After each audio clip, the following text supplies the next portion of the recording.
ॐ भूर्भुवः स्वः तत्सवितुर्वरेण्यं भर्गो देवस्य धीमहि धियो यो नः प्रचोदयात्। ॐ शान्ति शान्ति शान्तिः. Namaste my dear friends, this is the 20th video on Sai Gita. It starts with, by their actions people will reveal their inner natures. It is in the field of action or karma that you most patently reveal your character and the type of human being you are. That's why so much importance has been given to performing all your actions without attachment to the fruits, just as a mirror can show you the type of face you have. Your actions will reveal the type of inner feelings you have. When you have some dealings with others, you can easily find out the type of people they are by examining their actions. People may appear to be very fair, to be serene and mild, and have a very peaceful disposition. In other words, they appear to have a sattvic nature. They may also appear to be individuals ready to undergo great personal sacrifice.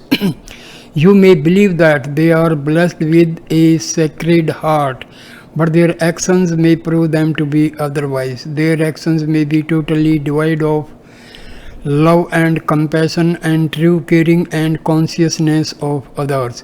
Their actions may reveal an animal nature or even a demonic nature. Through their actions, their hidden nature is revealed. Other people, by the outer impressions they first make, may seem to be cruel. You may feel that they are curt and abrupt and lacking in civility or gracious manners. They may appear in every way to be very rajasic or even tamasic, the lower animal-like qualities previously discussed. But if in their actions people exhibit compassion and other great human qualities, then you must conclude that they are truly sattvic in nature. So, if you want to ascertain whether a particular person is predominantly sattvic, rajasic or tamasic in nature, whether his inner being is serene and selfless or desire-ridden and quick to react negatively or slothful, vicious and mean, then you need only to observe his actions. People's actions will unmistakably reveal their inner nature.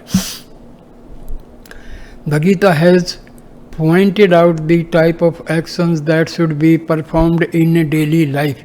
The Gita has not commanded you to renounce everything, take up sannyasa, by which is mean that you detach yourself from all worldly possessions and interest and go to the forest. Rather, the Gita has shown that an important duty and a responsibility of every human being is to undertake useful activities in the world. Furthermore, the Gita proclaims that the secret of human life is to recognize and follow the path of Dharma, which means engaging yourself in selfless and sacred actions that promote the welfare of your fellow human beings. The Gita declares that human life lies in action. You should not even be able to sustain the body if you abstain from all actions. Therefore, every ordinary human being as well as every spiritual aspirant should enter the field of activities and work. But the actions which you perform must be sacred actions. They must conform to the principle of Dharma. You have to convert your activities into karmas which are useful to others. You have to perform actions which are ideal, and you have to practice such ideal actions without any selfish motive. They must originate not from the compulsive drive of desire, but from the peaceful qualities in your heart, devoid of self-interest and attachment to the fruits. Only then can your actions be considered sattvic in nature. Ordinary people will not be able to perform actions completely without desire. You will have to orient your actions and your desires toward the purpose of seeking and experiencing God. When that sacred orientation becomes the basis of all your activities, then your karma becomes yoga that will lead you straight on the path to your goal of becoming one with the divinity. The spell of illusion and its two powerful forces. However, involved with all your actions, there will be the spell of Maya or illusion which will frustrate your efforts to reach your divine goal. There are two powerful forces which make up Maya. These are the veiling power and the projecting power. There is no particular form or shape to these two. First, consider the veiling or covering power. How does it cover? With what does it cover? How can you uncover this thing which it has covered? If it does not have form itself, by what means does it cover? How can it be removed? These are all questions that cannot be answered. Maya is mysterious and inexplicable. Delusion and confusion are its very nature. Consider a rope lying on the road. In the darkness, you are deluded into believing that this rope is a snake. What is it that has covered the rope? Try to understand what happened. You were suddenly filled with a feeling of fear because you imagined a snake lying on the road before you. So it was in your mind that the rope got converted into a snake and you got frightened. Is the snake really there? No, there is no snake there. Then how can the rope be converted into a thing which does not exist and never has existed? This is the delusion. Under what circumstances does this delusion exert its influence on you? It is during twilight or in the dark that you imagine you see the snake when there is only a rope there. It is through darkness that the delusion comes and envelops you. In truth, no snake has replaced the rope, but the delusion declouds the minds of human beings and obscures their clear perception. This delusion is Maya. When you shine your light on the area, you find no snake there. There is only a rope lying there. Thus, in the light, a delusion disappears and the real object is seen. That which exists will always exist. It will never cease to exist. It remains unchanged forever. There cannot be even the slightest variation in its existence. It is only the delusion affecting it which comes and goes. The form that this delusion takes in the mind is the second powerful force of Maya, the projecting power which superimposes imaginary creations and objects on the unchanging basis. In this case, the projection was the snake. Another time it will be something else. Moods, pains, pleasures all come and go. They are something like relatives that come to visit you but do not stay permanently.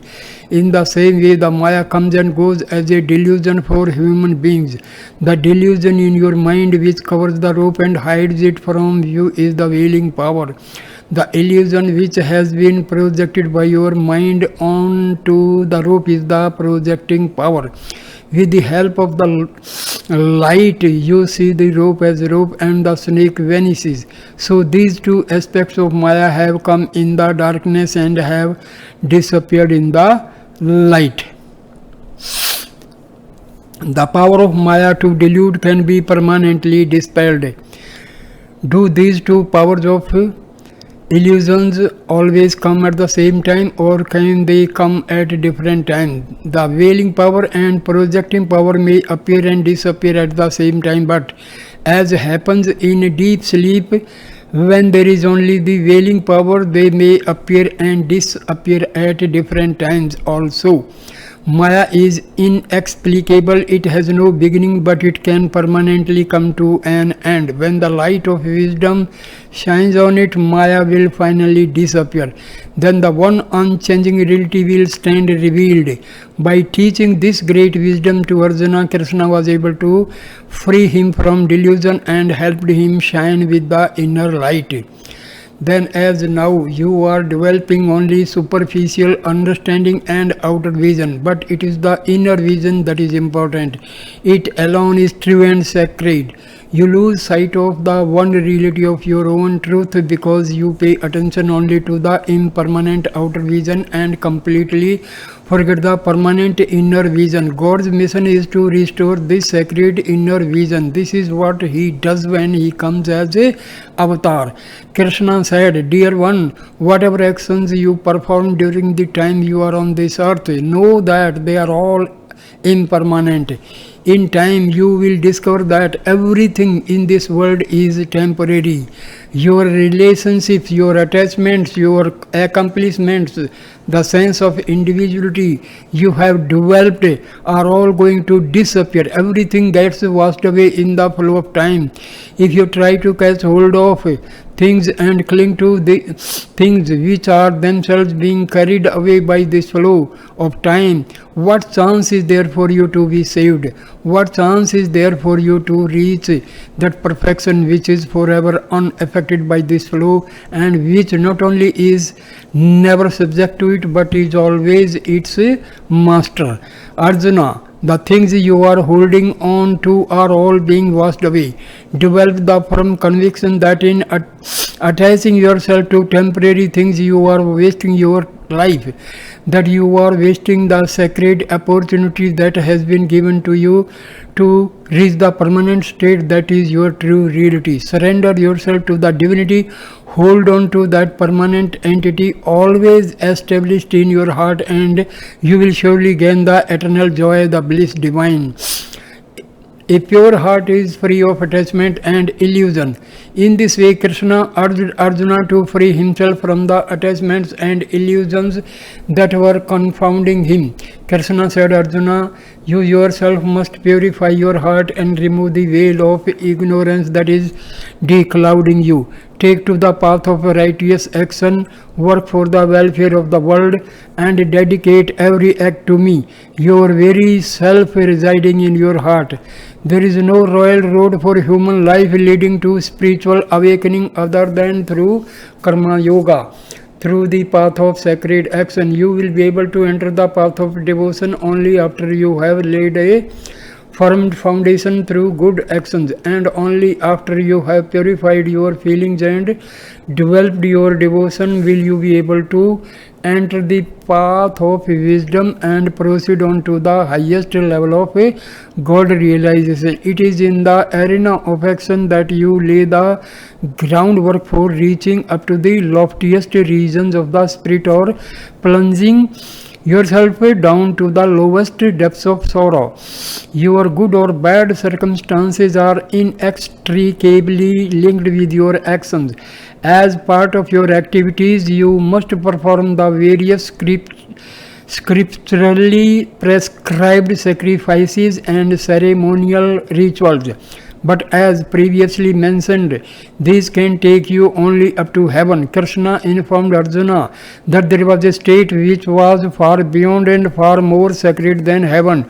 Do not consider heaven as a permanent place. Krishna said, when you have exhausted your merits, you will have to leave heaven and return to earth. Heaven is only a temporary camp. You will not be able to reside there permanently. Perhaps you think that in heaven you will be able to enjoy so many bodily and mental pleasures. But in truth, the pleasures you get there are only a little greater than those you get here on earth. There is a state which is far, far beyond, far more sacred. That state may be reached by identify yourself with God, by associating yourself with the Atma. by merging yourself, small individual self, with your highest eternal self.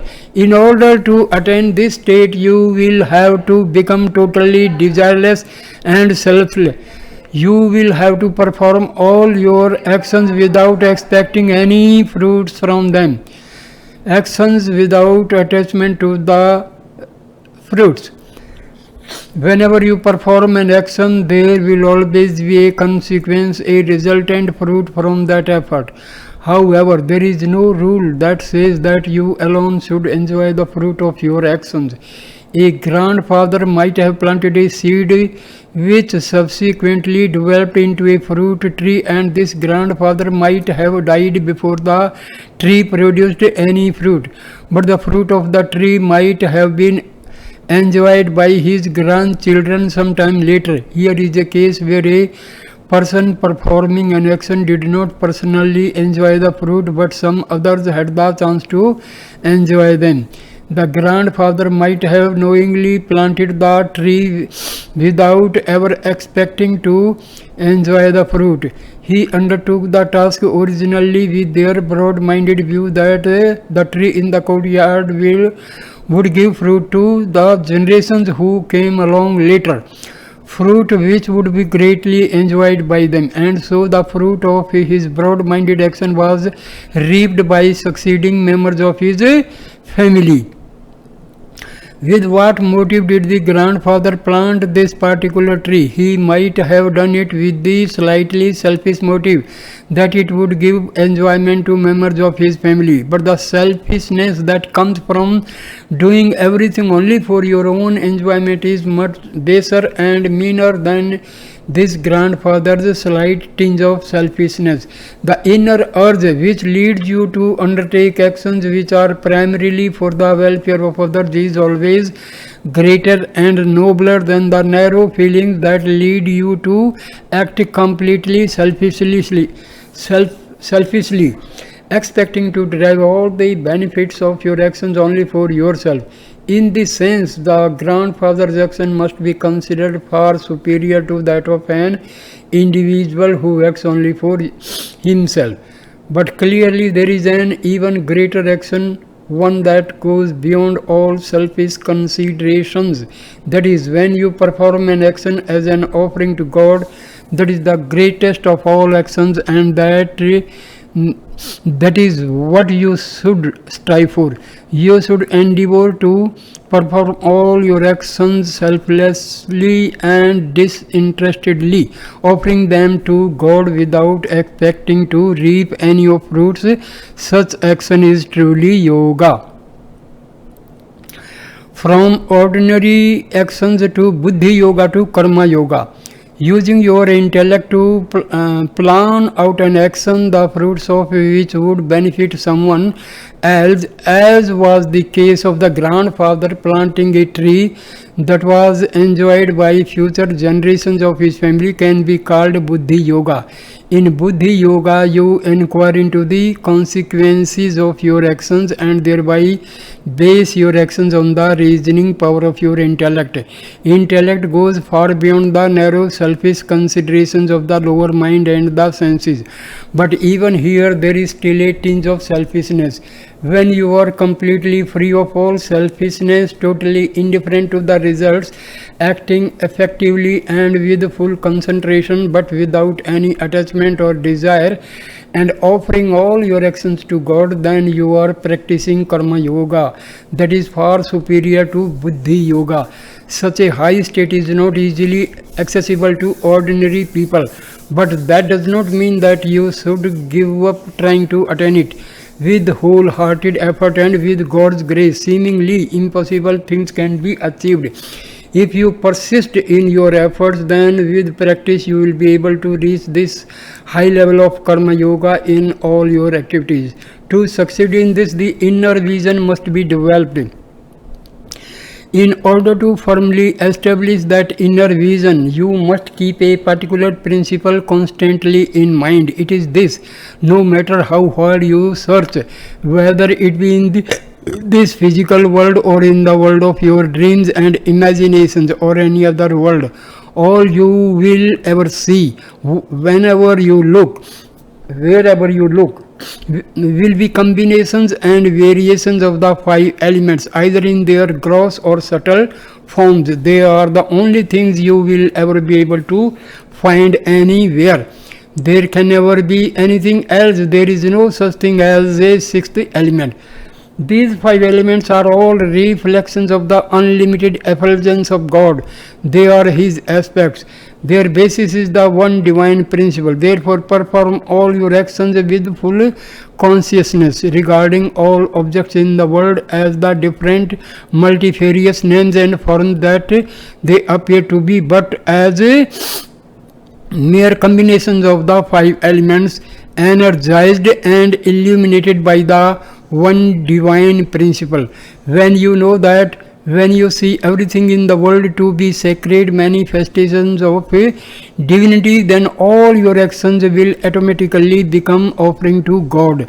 By keeping such lofty ideas in view while performing your actions, you effectively turn your vision from the limited outer vision to the liberating inner vision, and thus become a sacred human being. Constantly reflecting in this manner on the divinity that is everywhere is the best way to develop the inner vision that will establish you in Karma Yoga.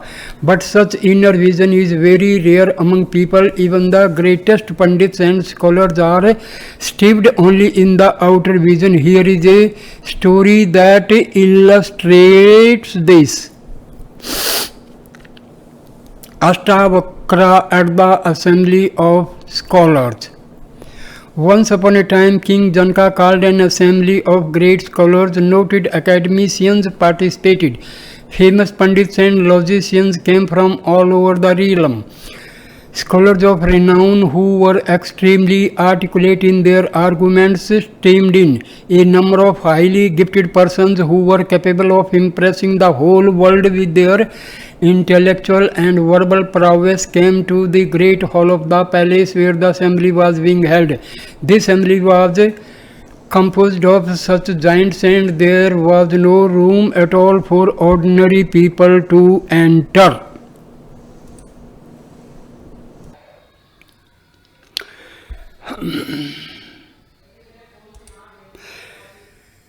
Here is a story that illustrates this. Ashtavakra at the Assembly of Scholars. Once upon a time, King Janaka called an assembly of great scholars. Noted academicians participated. Famous Pandits and logicians came from all over the realm. Scholars of renown who were extremely articulate in their arguments streamed in.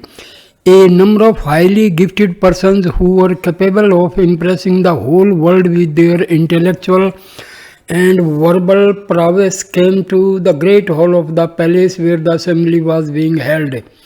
This assembly was composed of such giants that there was no room at all for ordinary people to enter.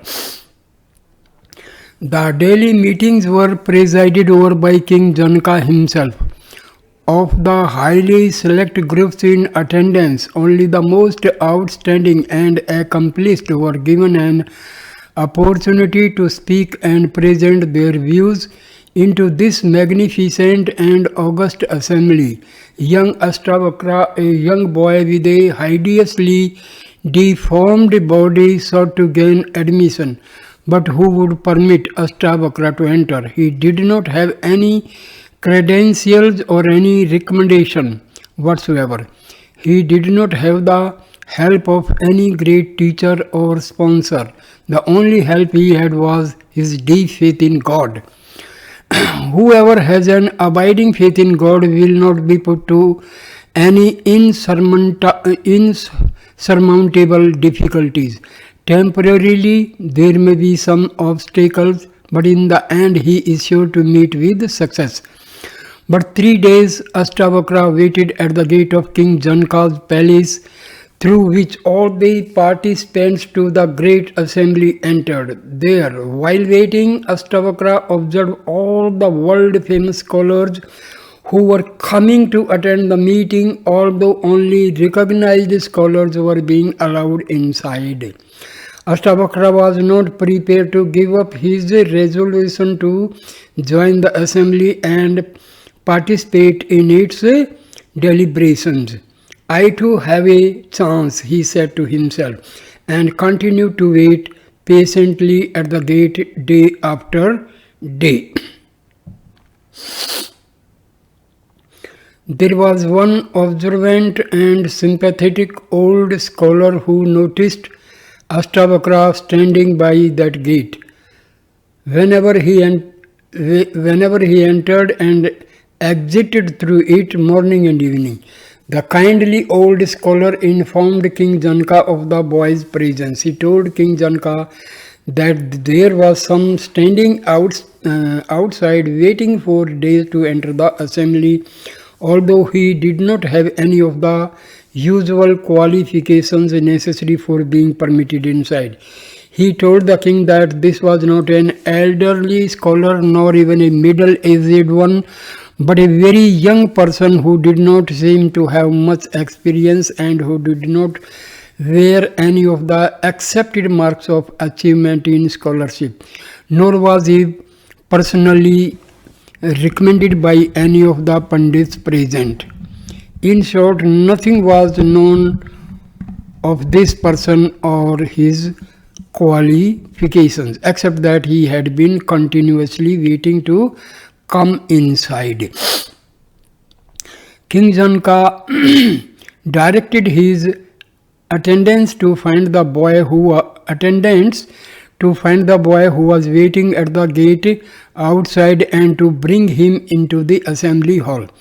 Shortly after King Janaka had taken his seat and meeting began in the solemn and sacred atmosphere befitting such an august assembly, Ashtavakra entered the hall. The moment they saw this young boy with such a crooked form came to take part in the assembly, most of the great scholars who had gathered there began to laugh. King Janaka, who was keenly observing Ashtavakra as he entered, he did not laugh. Ashtavakra carefully looked around the hall and then quite inexplicably started laughing even louder than the scholars who were seated there. This loud burst of laughter from Ashtavakra was quite inadmissible and greatly surprised the scholars.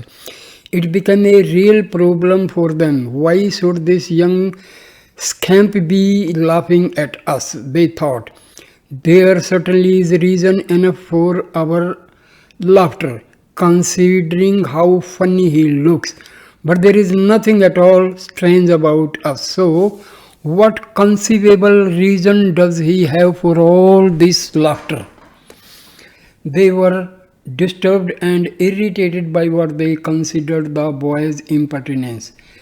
You find this to be rather common experience in the world, that when ordinary people see someone who has a physical defect which gives him a crooked appearance or makes him appear strange or unusual, they are inclined to laugh. Such gross behavior can only be considered a sign of ignorance. It is totally different from the warm smile of an innocent child. A small child will smile at any person regardless of their appearance. When the child smiles, every other person seeing this child will also smile along with it. Such a child's smile, which infects everyone who sees it, arises from the sacredness of innocence. But in that assembly hall, the laughter that Ashtavakra met with was very different from a child's innocent smile. That hall was packed full with very great and noted scholars, persons of exceptional accomplishments in the learning. But there was no childlike innocence to be found there. The assembled scholars were eagerly waiting to find out why this strange-looking young lad who had just come in was laughing so loudly. One of the scholars was bold enough to speak to Astavakra. He asked, "Young stranger, who are you? We do not know you. When we looked at your as you came in, your form made us laugh. In response to our laughter, you are laughing even more loudly. What is the reason for this? What is so ludicrous about all the renowned scholars seated here, and that you have not stopped laughing even for a moment?" Without inner vision, they were shoemakers, not scholars. Astavakra replied, "I entered this gathering thinking it to be a sacred assembly convened by the famous Emperor Janaka to discuss the holy scriptures.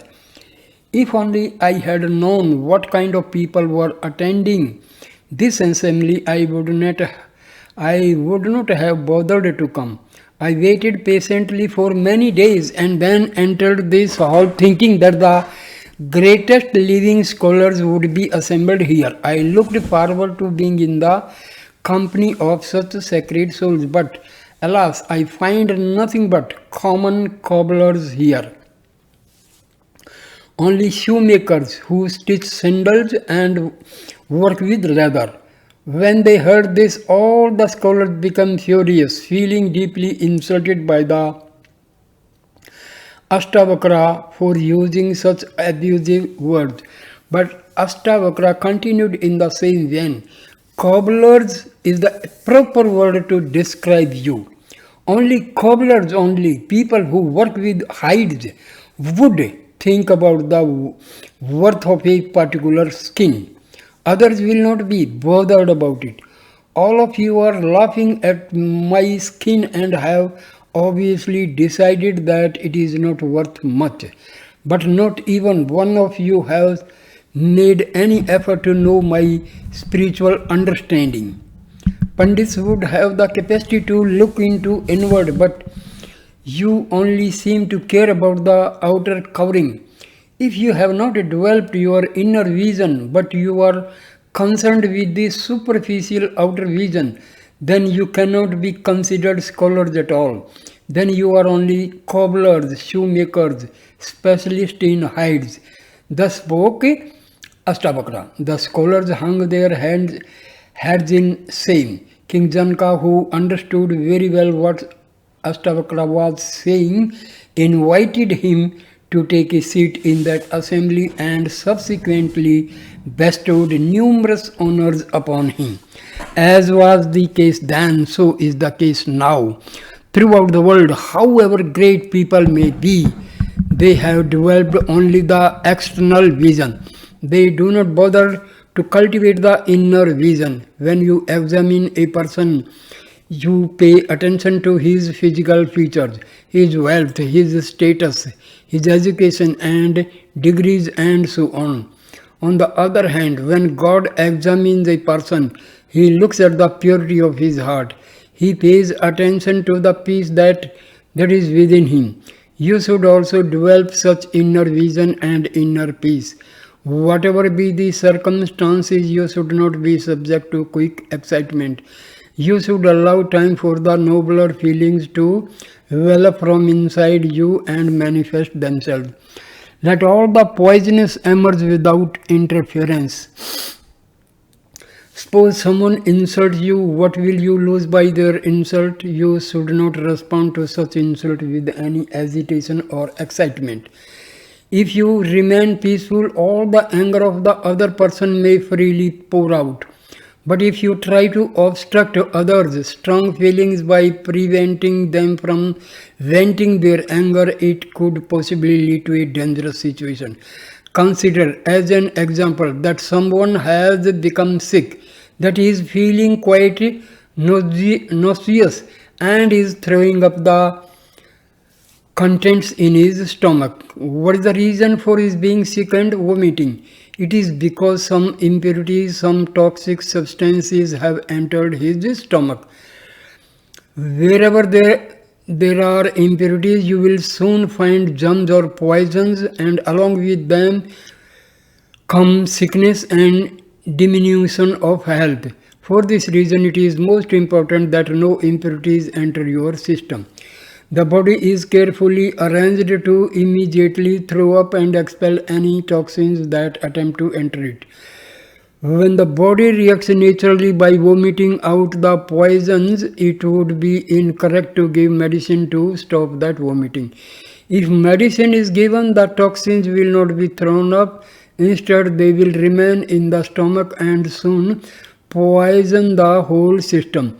Therefore, one should allow all the impurities to come out and not obstruct them by giving medicine which suppresses the nausea. After all the impurities have been thrown up, then one can give some healing medicines. Once the vomiting and nausea are over, a person will feel very weak. Then he will do whatever you ask. That is when he will obey you. So this is the best procedure to follow when someone is vomiting out poison. The same thing applies whenever someone is very angry and is vomiting out poison in that form. Let them do it. Do not obstruct them. Whatever they want to say, let them say it as long as they want to. Until such time as it all come out, you should remain peaceful and patient. Why should you subject yourself to a lot of disturbance and excitement? Instead of becoming upset, your patient attitude will actually promote feelings of peace and happiness within you. This itself is the experience of heaven, namely, to maintain your equanimity and compassion under all circumstances. Why should you deny yourself the joy of such heavenly feelings? Patience is a most important quality. Of all the good qualities a person can have, patience and forbearance rank at the very top. Baba has said a number of times that forbearance is truth, forbearance is righteousness, forbearance is non-violence, forbearance is happiness, forbearance really is equal in value to everything that you can find in all the worlds. If a person has forbearance, then he will be able to acquire all the other important qualities such as mind control, sense control, renunciation, fortitude, faith and equipoise. All these make up the state of inner purity. You use soap and water and powders and perfumes of various kinds to purify yourself externally. In the same way, you develop these 6 spiritual treasures and put them into daily practice in order to purify yourself internally. Inner purity is extremely important. It is even more important than outer purity. The Lord is ever present both inside and outside. The entire place where the Lord is to be found must be purified and sanctified, both inner and outer. Then the indwelling God will protect you wherever you go. The 6 spiritual treasures. Krishna taught Arjuna all the qualities which make one an ideal person firmly established in wisdom. They have been previously mentioned, but let us examine them once again. They are peace of mind, second, sense control, third, renunciation of desire, fourth, fortitude under all circumstances. This means that whatever be the test, whatever be the circumstances, you maintain a steady, undiluted and unwavering mind.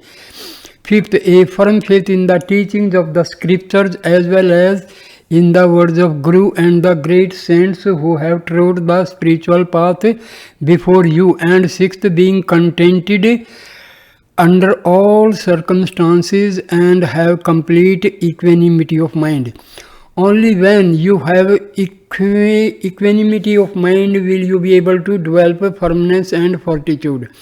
Only when you have fortitude will you be able to develop firm faith.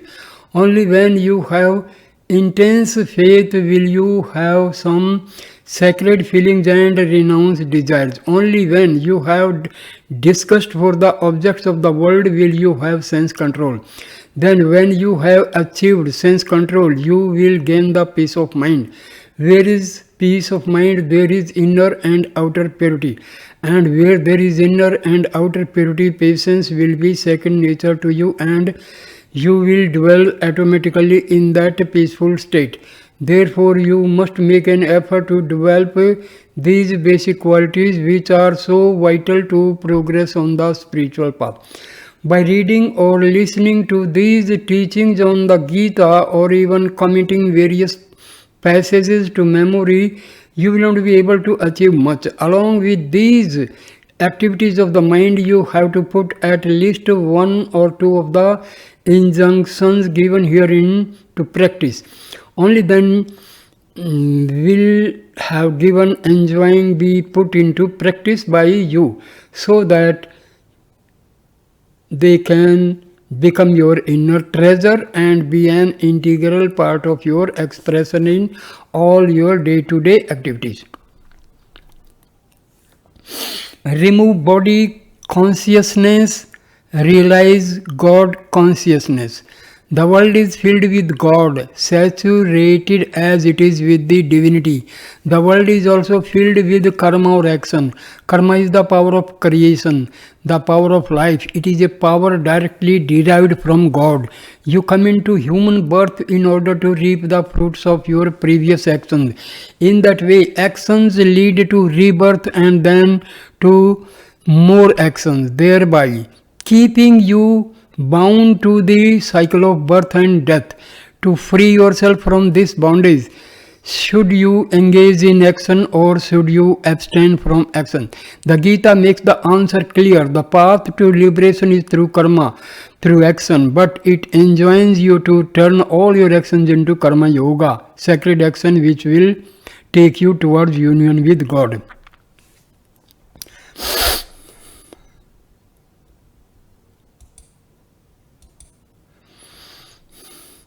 Embodiments of love. When the power of life takes on manifestations, it becomes a body. Life which wears these various bodies has also been called karma. The Sanskrit word karma means work or actions, but karma refers only to the action itself, but also to the cycle of action and reaction of work and its resulting fruits. Your body is formed on the basis of the karma or actions that you performed in an earlier life. You get this human body and this life in order to enjoy or suffer the consequences of action that you were engaged in during another life. The body is directly associated with karma. It has no meaning outside of karma. Body means karma and karma means body. It is through the body that ever conceivable kind of action is performed. The place and the time where these actions occur are within nature or the world.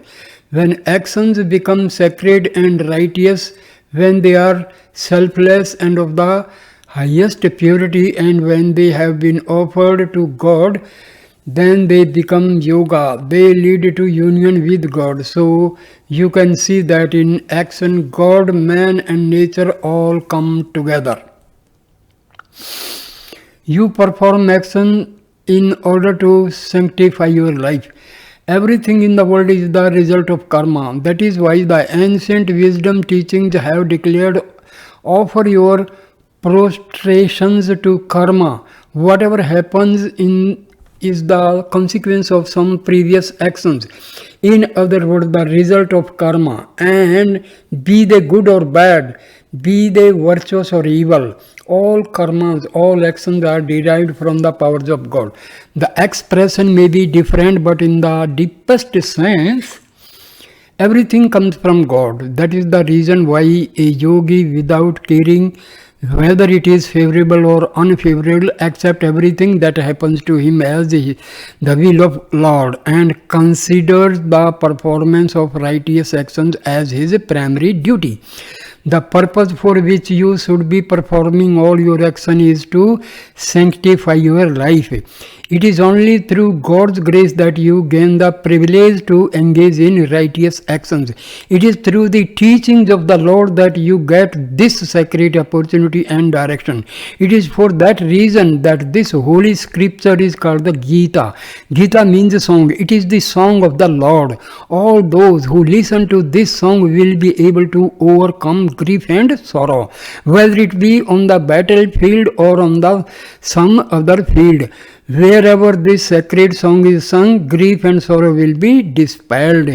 When actions are performed as offerings to God, they become yoga. This is revealed in the prayer given by a great saint who sang, "O beloved Lord, you are the Atma, my very self. My body is your house. All my daily duties are my offerings to you. My life breath is your praise. Wherever I walk, I am circumambulating you. Whatever word I utter is a mantra in adoration of you. Every karma I perform is done as worship around you." This saint had purified every action performed by his sense organs and offered these actions to the Lord. Thereby all his deeds became acts of worship. When you transform your actions into sacred actions suitable as offerings to God, then your actions will bring you into alignment with God. They will become yoga. You need to recognize the greatness inherent in such yoga and strive to purify every act you perform and offer it to the Lord. On the eve of the great war, Krishna commanded Arjuna, "Arjuna, you must fight this war, but while doing so, think continuously of me and make every action pure and offer it to me. That's what pleases me." Obeying the commands of the Lord, Arjuna fought on the battlefield to preserve righteousness, keeping Krishna steadily in mind.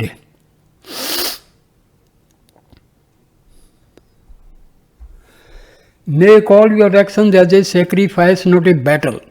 To reach your spiritual goals, you need to obtain God's love. In fact, for a devotee, pleasing the Lord is itself the goal. It becomes your most important duty. You must make sure that every act you perform will satisfy the Lord.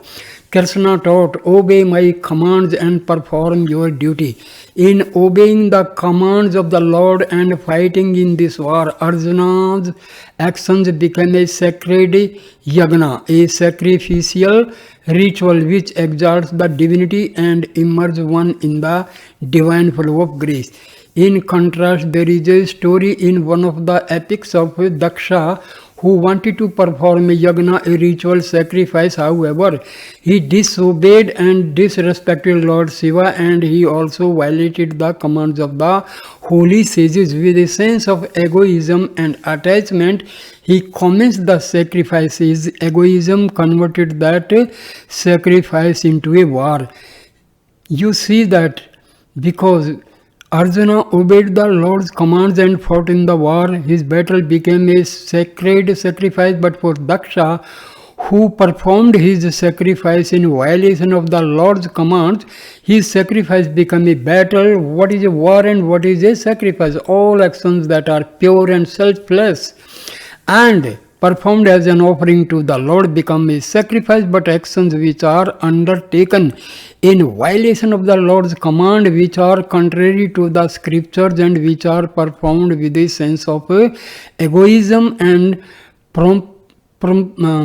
pomposity, undertaken only for the purpose of promoting one's desires or hatreds, all such actions become a war, even though the nature of the action may be that of a sacrifice. When the anguish and hatred in a person takes form in words, and these words in turn lead to arguments and counter-arguments, then a battle will soon ensue. The root of all this is attachment and desire arising from identification with the body. So here I end this video. Thank you, my dear friends, for watching and listening this video with patience. Thank you. Namaskar, my dear friends. Namaskar.